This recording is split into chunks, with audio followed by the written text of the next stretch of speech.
Paano kung sa susunod na 30 segundo, biglang yumanig ang lupa sa ilalim mo? Ang Big One, isang 7.2 na lindol, ay hindi tanong ng kung kundi kailan. Kung nakatira ka malapit sa West Valley Fault, ang iyong tahanan ay maaaring maging iyong panangga o panganib. Una, suriin ang lokasyon. Huwag magtayo sa fault line. Gamitin ang Pivotal CS map para matiyak na ligtas ang iyong lugar. Ikalawa, gumamit ng matibay na materyales. Reinforced concrete at structural steel ang sagot. Sundin ang National Structural Code at maglagay ng malalim na pundasyon. Ikatlo, ang disenyo ay mahalaga. Mas magaan na bubong, mas mababang panganib ng pagguho. Gumamit ng seismic dampers at flexible joints para mabawasan ang pagyanig.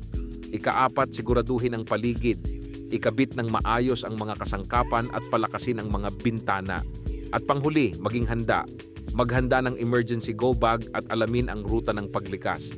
Ang Big One ay darating, ngunit sa tamang paghahanda, kaya mo itong malampasan. Ang oras ng paghahanda ay ngayon na.